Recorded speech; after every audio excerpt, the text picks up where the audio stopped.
नमस्कार, बहुत बहुत स्वागत है आप सभी का अनादि टीवी में। मैं हूं आपके साथ अस्मिता। अनादि टीवी का खास कार्यक्रम अनादि विशेष देख रहे हैं आप।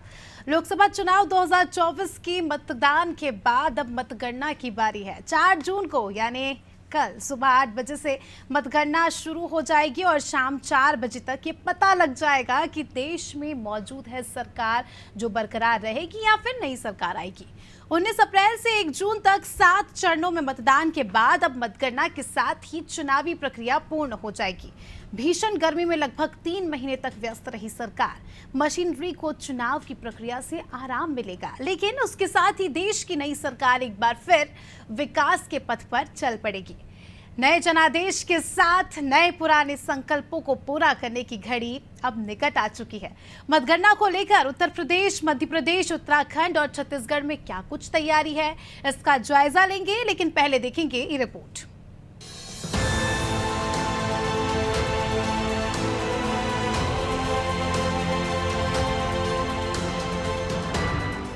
लोकसभा चुनाव 2024 की मतगणना प्रारंभ होने में 20 घंटे से भी कम का समय बचा है। मतगणना की तैयारियां चल रही हैं। भारत चुनाव आयोग के अनुसार 4 जून को लोकसभा चुनाव के लिए मतगणना का कार्य सुबह 8 बजे से शुरू हो जाएगा। इस दौरान मतगणना केंद्रों में और उसके आसपास केवल प्राधिकृत व्यक्ति, अधिकारी या कर्मचारी ही जा सकेंगे। ऐसे में चुनाव का परिणाम जानने के लिए लोगों को काफी दूर धूप में खड़ा रहना पड़ सकता है। आमजन व राजनीतिक दलों के प्रतिनिधियों, कार्यकर्ताओं को मतगणना क्षेत्र के आसपास भीड़ करने की जरूरत नहीं है, बल्कि घर बैठे ही परिणाम जान सकते हैं। इसके लिए उनको भारत निर्वाचन चुनाव आयोग की वेबसाइट पर जाना होगा। इसके अतिरिक्त वोटर हेल्पलाइन ऐप पर भी ये सुविधा उपलब्ध रहेगी। निर्वाचन आयोग को हिदायतों के अनुरूप मतगणना जिला मुख्यालय पर बनाए गए मतगणना केंद्रों पर मीडिया के लिए मीडिया सेंटर बनाया गया है, ताकि वो वहां से परिणामों की नवीनतम जानकारी हासिल कर सके। मतगणना केंद्रों में केवल अधिकृत व्यक्ति ही प्रवेश कर सकेंगे। मतगणना केंद्रों के आसपास धारा 144 लागू की गई है।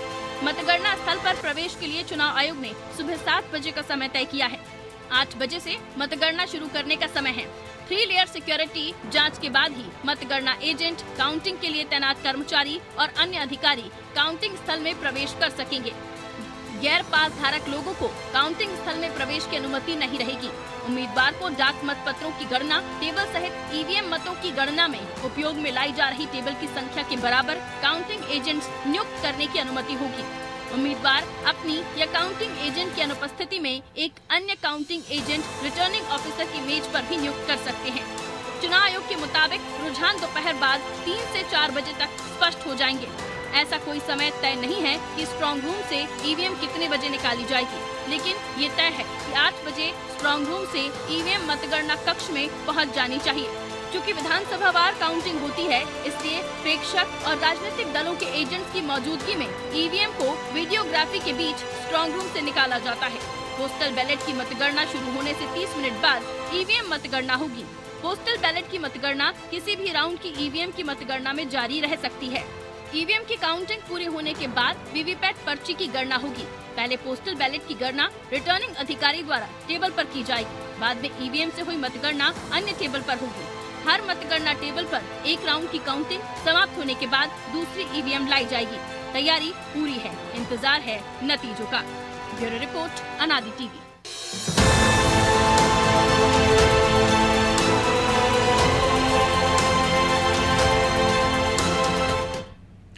तो कल काफ़ी ज़्यादा महत्वपूर्ण दिन होने वाला है, क्योंकि कल तमाम प्रत्याशियों की किस्मत का फैसला होने वाला है।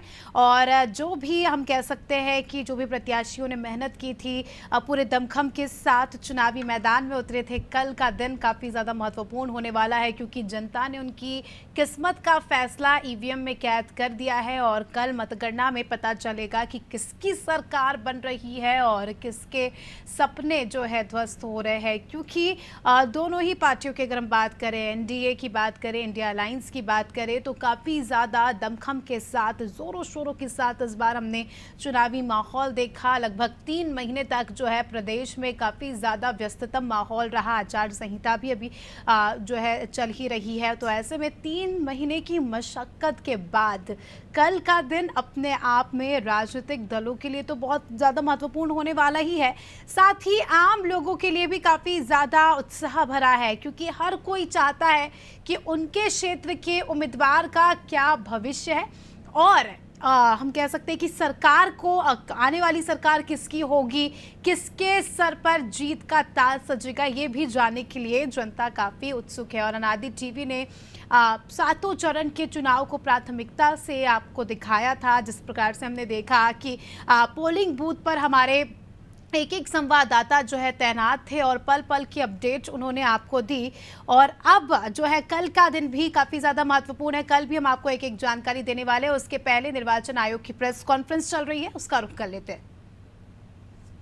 पता है कि वो काउंटिंग दल के रूप में उसकी ड्यूटी लगी है और उसको अपना विधानसभा क्षेत्र पता होता है सेकेंड रैंडमाइजेशन के बाद। जो आज पता चला उसको कि कौन से विधानसभा क्षेत्र की वो गिनती करेगा, किस टेबल पे वो गिनती करेगा, ये उसको कल सुबह 5 बजे पता चलेगा। ये जो रैंडमाइजेशन की कार्रवाई होती है ये ऑब्जर्वर्स की उपस्थिति में होती है। आज भी ऑब्जर्वर की उपस्थिति में हुई है और कल भी ऑब्जर्वर की उपस्थिति में होगी। पूरे राज्य में, जैसा मैंने पहले भी कहा है आपके माध्यम से, पूरे राज्य में 116 सेंट्रल काउंटिंग ऑब्जर्वर्स हैं जो अपने अपने जिले में आ गए हैं। हमारे यहाँ 230 विधानसभाएं हैं, तो औसतन आप देखते हैं तो 2 विधानसभा का औसत आता है। 230 विधानसभाओं के लिए या 29 संसदीय क्षेत्र के लिए 116 केंद्रीय प्रेक्षक अपने अपने जिले में आ गए हैं, जिनकी उपस्थिति में, जिनकी देख रेख में ये काउंटिंग का काम होगा। जो पोस्टल बैलेट्स हमारे हैं, जो आज हमारे यहाँ अभी ट्रेजरी में रखे हुए हैं, इन पोस्टल बैलेट्स को आज 3 बजे के बाद हम वहीं से ट्रेजरी से निकाल करके और पॉलिटिकल पार्टी को पूरी तरह सूचना देते हुए इसको काउंटिंग सेंटर पे शिफ्ट करेंगे। ये कार्रवाई आज 3 बजे के बाद होगी।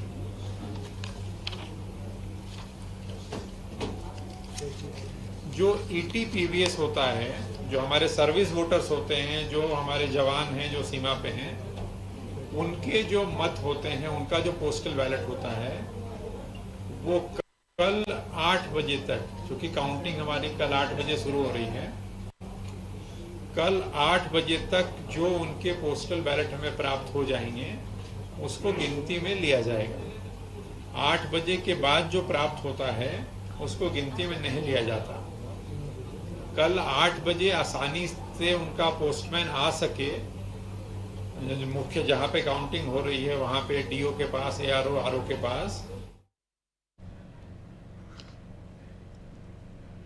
तो इलेक्शन कमीशन की प्रेस कॉन्फ्रेंस को आपने सुना। और अब किन राज्यों में क्या क्या तैयारियां हो रही है, कल मतगणना का दिन है, तो ऐसे में किन बातों का विशेष ध्यान रखा जा रहा है, क्या कुछ व्यवस्थाएं हैं, ये सभी बात हमारे लिए जानना बहुत ज़रूरी है। तो हमारे सहयोगी अलग अलग राज्यों से हमारे साथ जुड़ चुके हैं जो हमें जानकारी देंगे कि क्या कुछ तैयारी मतगणना को लेकर चल रही है। सबसे पहले रुक करते हैं भोपाल से हमारी सहयोगी शबाना का। शबाना से जानने की कोशिश करेंगे कि मतगणना को लेकर राजधानी भोपाल में क्या कुछ तैयारी चल रही है, क्या कुछ अपडेट है।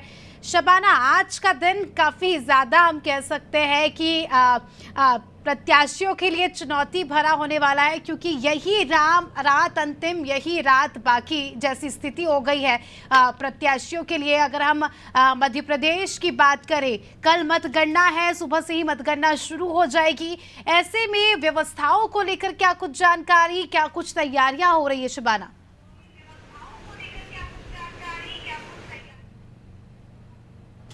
बिल्कुल, मैं आपको बताना चाहूँगी कि मध्य प्रदेश में कल मतगणना है, देश भर में भी कल मतगणना होगी लोकसभा चुनाव के लिए। ऐसे में अगर मैं मध्य प्रदेश और ख़ास तौर पर राजधानी भोपाल की बात करूँ तो यहाँ पर जो है निर्वाचन आयोग और पुलिस विभाग ने अपनी सारी तैयारियां कर ली है। सुरक्षा को लेकर अगर मैं बताना चाहूँ आपको कि 3 लेयर सिक्योरिटी की व्यवस्था की गई है। इसके अलावा चप्पे चप्पे पे स्ट्रांग रूम के आसपास जो है CCTV कैमरे लगाए गए। इसके अलावा जो है चेकिंग करके ही लोगों को अंदर जाने दिया जा रहा है। जिसके पास है, जो अधिकृत है, वही केवल स्ट्रांग रूम के आसपास रह रहा है। इसके अलावा जो अगर मैं पोलिंग एजेंट की बात करूं दोनों ही प्रमुख पार्टियों के, तो कल लगभग 6 से 7 बजे के बीच उनको एंट्री दी जाएगी और जिसके बाद 8 बजे से जो है मतगणना स्टार्ट हो जाएगी। और सबसे पहले जो है बैलेट पेपर की मतगणना होगी, उसके बाद EVM की मतगणना होगी और शाम को होते होते ये पता चल जाएगा कि फिर से लोकसभा चुनाव में और खासतौर पर मध्य प्रदेश की 29 सीटें कौन जीत रहा है। अगर मैं आपको बताऊं व्यवस्थाओं की, तो कल रूट जो है वो भी डाइवर्ट किया गया है, क्योंकि मतगणना स्थल में पक्षी भी पर ना मार सके, इन सारी चीजों की व्यवस्था की गई। इसके अलावा पुलिस प्रशासन के जो अधिकारी है वो भी मौके पे मौजूद रहे, लगातार जायजा लेने पहुंच रहे। इसके अलावा जो पुलिस विभाग के जो कर्मचारी हैं, कल उनकी ड्यूटी लगाई गई है। सुबह अर्ली मॉर्निंग 6 बजे से वो ड्यूटी पे तैनात रहेंगे और जहां भी फोर्स की कमी होगी उसको अलग दूसरे जिले से फोर्स मंगाए जाएंगे। तो सबसे बड़ी बात आप ये देखेंगे कि मध्य प्रदेश में निर्वाचन जो है चुनाव समाप्त कराने के बाद शांतिपूर्ण तरीके से अब जो है मतगणना को भी शांतिपूर्ण तरीके से समाप्त करने की कोशिश कर रहा। अभी निर्वाचन आयोग के प्रमुख जो है अनुपम राजन, उन्होंने प्रेस कॉन्फ्रेंस कर कल की व्यवस्थाएं और कल के मतगणना स्थल के बारे में सारी जानकारी पत्रकारों को दी, जिसके जरिए पत्रकार भी पास रखकर ही जो है स्ट्रांग रूम के पास पहुंच पाएंगे। तो ये तमाम तरीके की व्यवस्था की गई है और कहीं ना कहीं आप देखेंगे किस तरीके से जो है निर्वाचन आयोग अपना काम करने के लिए निष्पक्ष तरीके से मतदान और मतगणना कराने के लिए जो यहाँ पर पूरी तरीके से काम कर रहा था। और उसी के तहत कल जो है मतगणना हो जाएगी और शाम तक नतीजे आ जाएंगे। लगभग 12 से 1 बजे के बीच जो है रुझान में ही पता चल जाएगा कि कौन से प्रत्याशी हैं जो आगे चल रहा है। और शाम तक लगभग ये तय हो जाएगा कि पूरे देश भर में किस पार्टी ने जो है कितना कमाल करके दिखाया है। क्या एग्जिट पोल ही एग्जैक्ट पोल में तब्दील होंगे, ये देखना सबसे दिलचस्प होगा। बिल्कुल, और माहौल जो है अभी काफ़ी ज़्यादा हम कह सकते हैं कि अभी से ही उत्साह देखा जा रहा है दोनों ही पार्टियों में। जिस तरह से हमने भी देखा शबाना कि मध्य प्रदेश में अभी से ही मिठाइयों के ऑर्डर दोनों ही पार्टियों ने दे दिए। तो ऐसे में काफ़ी ज़्यादा दिलचस्प हो जाता है कल का जो परिणाम आने वाला है, क्योंकि जिस तरह से दावे वादे किए जा रहे हैं तो दर्शकों को भी, हमारे देश की जनता को भी काफ़ी ज़्यादा इंतज़ार है कल का। कुछ ही घंटे शेष और कल जो है मतगणना शुरू हो जाएगी। छत्तीसगढ़ से हमारी सहयोगी छाया हमारे साथ जुड़ी हुई है, उनसे जानकारी लेंगे। छाया, अगर छत्तीसगढ़ की बात करें, किस हिसाब से आप माहौल देख रही हैं और खासकर मतगणना के लिहाज से बात करें तो सबसे बड़ा चैलेंज हम कह सकते हैं कि व्यवस्थाएं होती है। गर्मी का मौसम है, भीषण गर्मी है, उसी बीच मतगणना होनी है। किस तरह की व्यवस्थाएं और तैयारियों को लेकर क्या कुछ अपडेट? जी बिल्कुल, आपको बता दूं कि मतगणना को लेकर यहाँ पर पूरी तैयारी हो चुकी है और मुख्य निर्वाचन पदाधिकारी रीना बाबा साहब कंगाले ने अभी प्रेस वार्ता को संबोधित किया है। उन्होंने बताया है कि यहाँ पर सुबह 8 बजे से मतगणना जो है शुरू हो जाएगी और इसी के साथ 11 लोकसभा में मतगणना यहाँ पर होनी है। छत्तीसगढ़ में 11 लोकसभा में मतगणना होने। आपको बता दूं कि 94 मतगणना हॉल यहाँ पर बनाए गए हैं और इसी के साथ सभी अभ्यर्थियों को निर्देश भी दे दिए गए हैं ताकि वो लोग वहाँ पर मतगणना को शांतिपूर्ण तरीके से करा सके। और इसी के साथ कल शुष्क दिवस भी घोषित किया गया है। कल दिन भर कल शुष्क दिवस घोषित रहेगा और इसी के अलावा आपको बता दूं 476 सहायक रिटर्निंग अधिकारी यहाँ पर नियुक्त किए गए हैं जो लोग मतगणना संपन्न कराएंगे। और आपको बता दूं कि 4362 मतगणना कर्मी और 1676 माइक्रो ऑब्जर्वर यहाँ पर नियुक्त किए गए हैं जो लोग मतगणना को संपन्न कराएंगे। और इसी के अलावा सबसे पहले डाक मत पत्र की जो है गणना वो शुरू होगी और इसके बाद 30 मिनट बाद ईवीएम को खोला जाएगा। तो ईवीएम की बात शुरू हो जाएगी। और आपको बता दूं 9 लोकसभा क्षेत्रों में एक जो हॉल है उसमें संपन्न होंगे और बाकी के जो 3 जो लोकसभा है उसमें एक 2 हॉल भी बनाए गए हैं ताकि डाक मत पत्र की काउंटिंग अलग से हो सके और ईवीएम की काउंटिंग अलग हॉल भी हो सके। और आपको बता दूं सभी जो हॉल है उसमें 14 जो डेस्क हैं वो बनाए गए हैं, जो लोग उसमें बैठकर काउंटिंग करेंगे।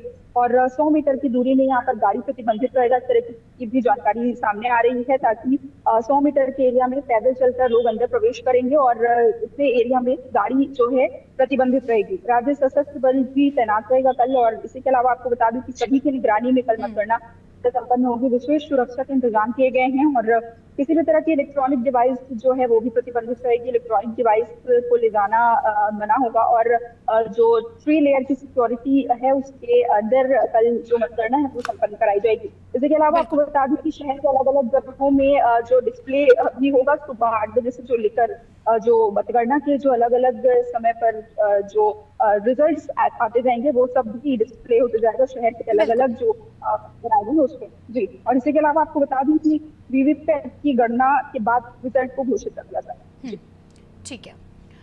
उत्तर प्रदेश से हमारे सहयोगी विवेक शाही भी हमारे साथ जुड़े हुए हैं। विवेक, कहते हैं दिल्ली का रास्ता उत्तर प्रदेश से ही होकर जाता है। 80 सीटें, सबसे ज़्यादा सीटें उत्तर प्रदेश में ही, और ऐसे में 80 सीटों पर मतगणना होनी है। सभी की नज़र इन 80 सीटों पर ही है। तैयारियों की बात करें, क्योंकि महज कुछ ही घंटे शेष है और कल जो है सुबह से ही मतगणना के रिजल्ट्स हमारे सामने आने लगेंगे। ऐसे में किस हिसाब से तैयारियां हो रही है? अभी तक जो है कितनी तैयारियां पूरी कर ली गई है और क्या कुछ फिलहाल की तस्वीरें सामने निकल कर आ रही है?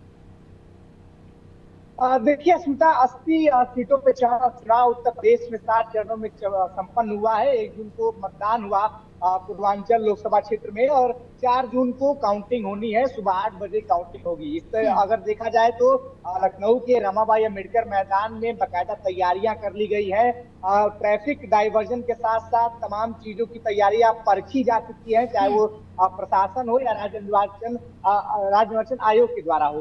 राज्य निर्वाचन अधिकारी रणदीप जुड़वा ने भी कल बाकायदा प्रेस कॉन्फ्रेंस करके जानकारी दी थी कि कितने ऑब्जर्वर से लेके माइक्रो ऑब्जर्वर वहां तैनात रहेंगे। रिक्रूटिंग ऑफिसर से लेके उनकी मदद करने के लिए सहायक रिक्रूटिंग ऑफिसर जो है वहां पे तैनात किए गए हैं। और किसी प्रकार की दिक्कत जो काउंटिंग में हो नहीं पाए, इसके लिए प्रशासन भी अपना पूरा सहयोग कर रहा है। जिस तरीके से देखा जा रहा है कि लगातार जो प्रत्याशी हैं समाजवादी पार्टी के, वो लगातार मतगणना स्तर पे कल रात से ही बने हुए हैं। उनको भी डर लगाया जा रहा है कि कहीं ना कहीं काउंटिंग में कुछ गड़बड़ी हो रही है, क्योंकि एग्जिट पोल को मानने से साफ तौर पर विपक्ष इनकार कर रहा है। वो विपक्ष एग्जिट पोल को एग्जैक्ट पोल अभी भी नहीं मान रहा है। कहीं ना कहीं उन लोगों में ये भय है कि वहां कुछ ऐसा हो सकता है कि परिणाम उनके अनुसार ना हो। तो ऐसे में कल लोकसभा लखनऊ के प्रत्याशी समाजवादी पार्टी सर्वराज मल्होत्रा मतगणना स्थल रमाबाई अंबेडकर मैदान पहुंचे थे, वहां पे गए थे। और ऐसी प्रदेश के कई हिस्सों में देखा जा रहा है कि इंडिया गठबंधन के जो लोग हैं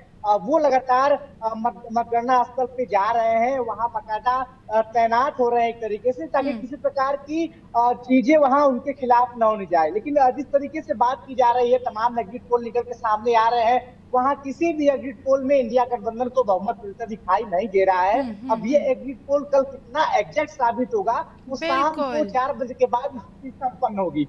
अब बात की जाए अस्मिता।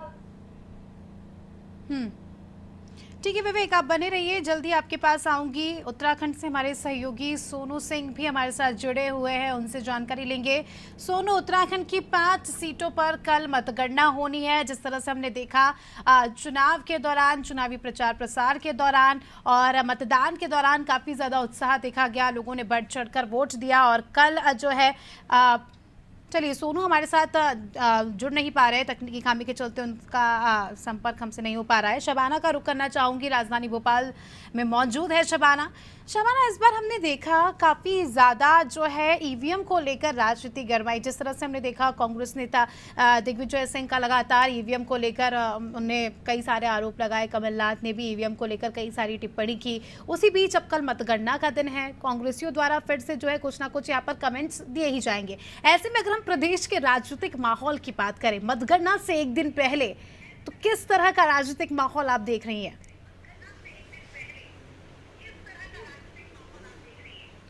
जी देखिए, बिल्कुल मैं आपको बताना चाहूँगी, अगर ईवीएम पे सवाल खड़े हो रहे हैं तो कहीं ना कहीं विपक्ष इसको लेकर सवाल खड़े कर रहा है। उनका साफ तौर पर कहना है कि जो एग्जिट पोल सामने आया है वो एग्जिट पोल नहीं है, वो मोदी के द्वारा दिए गए पोल है। आपने देखा कि कल किस तरीके से विपक्ष के राष्ट्रीय स्तर के नेता राहुल गांधी ने किस तरीके से सरकार पर हमला बोला। ऐसे ही पूरे मध्य प्रदेश में जो है विपक्ष एकजुट हो चुका है और लगातार जो है सरकार के लोग ये कहते हुए नजर आ रहे हैं कि इनको अब बचने के लिए कुछ नहीं बचा है, इसलिए ईवीएम पे सवाल खड़ा कर रहे हैं और इनके पास जवाब देने के लिए कुछ नहीं है, इसलिए लगातार ईवीएम पे सवाल खड़ा कर रहा है। हालांकि कल नतीजे तक का इंतजार करना पड़ेगा और ये देखना होगा कि जो एग्जिट पोल सामने आए हैं वो कितने सही साबित होते हैं या फिर राहुल गांधी के दावे कितने सही साबित होते हैं। राहुल गांधी ने कल एक बयान में कहा था कि हम 295 सीटें जीत रहे हैं। वहीं भारतीय जनता पार्टी की अगर बात करूं तो एग्जिट पोल में वो बहुमत के आंकड़े को भी पार करती हुई नजर आ रही है। तो कहीं ना कहीं इंतजार करना होगा और कल शाम तक ये पता चल जाएगा कि एग्जिट पोल ही एग्जिट पोल में तब्दील हुए या नहीं। सबसे बड़ी बात आप ये देखेंगी, लगातार चुनाव के दौरान दोनों ही पार्टियों के प्रमुख नेता निर्वाचन आयोग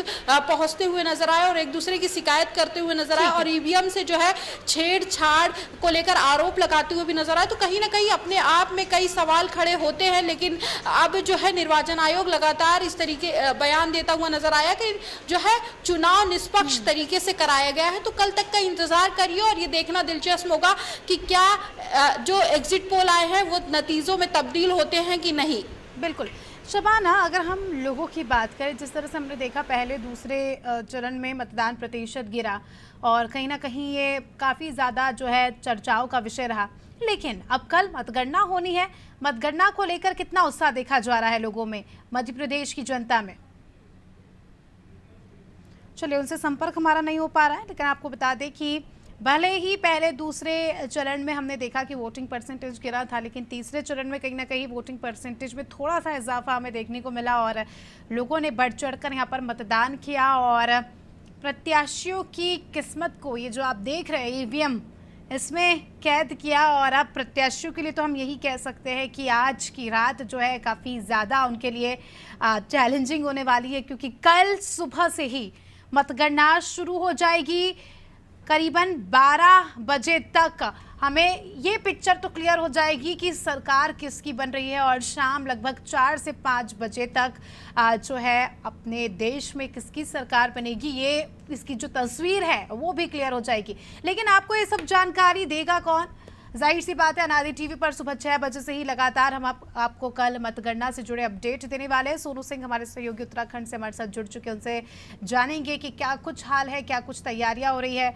सोनू, उत्तराखंड की 5 सीटों पर कल मतगणना होनी है, उसके पहले अगर हम तैयारियों की बात करें, व्यवस्थाओं की बात करें, क्योंकि एक और 4 धाम यात्रा की भी यहाँ पर शुरुआत हो गई है, लाखों की संख्या में लोग आ रहे हैं, ऐसे में सुरक्षा व्यवस्था के भी लिहाज से अगर हम बात करें तो क्या कुछ तैयारियां हो चुकी है? देखिए, सुरक्षा के चाक चौबंद प्रबंध कर लिए गए हैं और त्रिस्तरीय सुरक्षा व्यवस्था के बीच स्ट्रांग रूम में इस वक्त ईवीएम है और चूंकि स्ट्रांग रूम जो है स्ट्रांग रूम में इस वक्त जो निर्वाचन अधिकारी हैं वो जायजा भी ले रहे हैं व्यवस्थाओं का और ये सुनिश्चित कर रहे हैं कि जो भी व्यवस्थाएं हैं वो पूरी कर ली जाए और लगभग सभी जो इंतजाम हैं उनको अंतिम रूप दिया जा रहा है। पुलिस फोर्स जो है वो बड़ी संख्या में उसको तैनात किया गया है। जो आरओ है वो मॉनिटरिंग कर रहे हैं, एआरओ जो है वो लगातार यहाँ ड्यूटी पर तैनात हैं और जो माइक्रो ऑब्जर्वर है वो भी नजर बनाए हुए हैं। जो भी यहाँ मतगणना स्थल पर पहुंचने वाले हैं वो पास धारक ही पहुंचेंगे, जिनको जो अधिकृत पास धारक होंगे। इसके साथ साथ जो राजनीतिक दल के जो पार्टी पदाधिकारी हैं उनसे समन्वय स्थापित कर लिया गया है और जो पोलिंग एजेंट हैं जो खासतौर से जो काउंटिंग के लिए पार्टी ने अपने एजेंट बनाए हैं अधिकृत, उनको पास के माध्यम से भेजा जाएगा। और इसके साथ साथ जो स्ट्रांग रूम है इससे 100 मीटर की परिधि के दूरी पर जो वाहन है उनकी पार्किंग की व्यवस्था की गई है, ट्रैफिक डायवर्जन किया गया है। कड़ी सुरक्षा के बीच चाक चौबंद व्यवस्थाओं के दौरान जहां तमाम अपडेट्स जो हैं वो मीडिया से साझा किए जाएंगे, मीडिया सेंटर बनाया गया है, तो वही जो है शांतिपूर्ण ढंग से मतगणना हो सके इस पर फोकस किया जा रहा है और लगातार जो जिम्मेदार अधिकारी हैं वो मॉनिटरिंग कर रहे हैं।